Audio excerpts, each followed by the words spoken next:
ఇంకొకటి కూడా తెలుసు, రేవంత్ రెడ్డికి తెలియదని కాదు, భద్రాచలానికి ముప్పు అని మాట్లాడాడు. భద్రాచలానికి ముప్పు ఎక్కడి నుంచి ఉన్నది నిజానికి? భద్రాచలానికి ముప్పు అంటే ఏమైనా ఉంది అంటే పోలవరంతో ఉంది. పోలవరం హైట్ పెంచితే, అందుకే కదా మా ఖమ్మం జిల్లాలోని 5 మండలాలు 7 మండలాలు తీసుకొని పోయి బలవంతంగా కలిపింది బీజేపీ ఆంధ్రాలో. పోలవరం ముప్పు కోసమే కదా మా భద్రాచలం కాన్స్టిట్యున్సీలో, పక్కన నసరావుపేట కాన్స్టిట్యున్సీలో తీసుకొని పోయి ఆ మండలాలని 7 మండలాలు కలుపుకున్న మాట వాస్తవం కాదా? నీకు తెలియదా? నువ్వు గట్టిగా పోలవరం గురించి మాట్లాడితే గురువు గారికి కోపం వస్తుందనా? ఎక్కడి నుంచి ఉంది ముప్పు నిజానికి భద్రాచలానికి? ముప్పు అంటూ ఉంటే ఇవాళ భద్రాచలానికి అది ఖచ్చితంగా పోలవరం హైట్తోనే ఉంది తప్ప ఇంకో దాంతో లేదు. అందుకే మా హరీష్ రావు గారు భద్రాచలం పోలవరం అథారిటీకి ఫిర్యాదు చేస్తే కేంద్రం స్పందించి, ఎందుకంటే భద్రాచలం మునుగుతుందేమో ఈ హైట్తో అని చెప్పి ఫిర్యాదు చేస్తే కేంద్రం స్పందించి సర్వేలకు టీంలు పంపింది. ఇవాళ విచిత్రం ఏంటంటే ఏ రాష్ట్ర ముఖ్యమంత్రి అయినా తన ప్రయోజనాల కోసం, తన రాష్ట్ర ప్రయోజనాల కోసం గట్టిగా మాట్లాడతాడు. ఆంధ్రప్రదేశ్ ముఖ్యమంత్రి ఆంధ్రప్రదేశ్ ప్రయోజనాల కోసం కొట్లాడతాడు, తెలంగాణ ముఖ్యమంత్రి తెలంగాణ ప్రజల ప్రయోజనాల కోసం కొట్లాడాల. కానీ ఈ మాట అనకూడదు, కానీ అంటున్నా తప్పట్లేదు.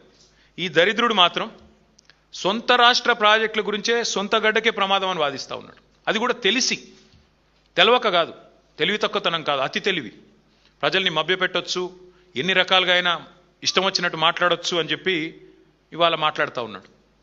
నేను ఆయన మాట్లాడిన తర్వాత చూసిన వాళ్ళందరికీ అర్థమైంది, రైతులకు కూడా అర్థమైంది. ఆయన ఏమంటున్నాడు? పరిజ్ఞానం ఉందా? తాటి చెట్టు అంత పెరిగింది హరీష్ రావు, ఏమన్నా పరిజ్ఞానం ఉందా అని మాట్లాడుతుండు.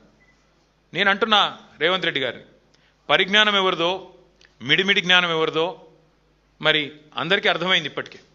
మీకు ఇప్పటికైనా కనీసం ఇప్పటికైనా జ్ఞానం తెచ్చుకోండి. దయచేసి దేవుళ్ళను కూడా మీ నీచ రాజకీయాల కోసం వాడుకునే సంస్కృతి బంద్ చేయండి.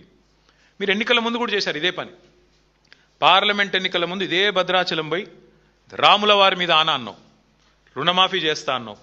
యాదాద్రి లక్ష్మీ నరసింహస్వామి మీద ఆనా అన్నావు, రుణమాఫీ చేస్తా అన్నావు.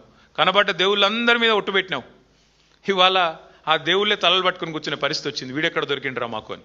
అట్లాంటి పరిస్థితి ఇవాళ ఉంది. అంటే ఇవాళ మేడిగడ్డతో రాముడు మునిగిపోతాడు అంటే ఆ రాముడు కూడా కోపం వస్తుంది. రేవంత్ రెడ్డి గారు దయచేసి ఒళ్ళు దగ్గర పెట్టుకొని ఉండు. శ్రీరాముడి గురించి మాట్లాడేటప్పుడు, దేవుడి గురించి మాట్లాడేటప్పుడు అబద్ధాలు చెప్తే మరి తప్పకుండా నీకే నష్టం జరుగుతుంది, గుర్తుపెట్టుకో అని చెప్పి కూడా నేను గుర్తు చేస్తా ఉన్నాను. ఇంకొక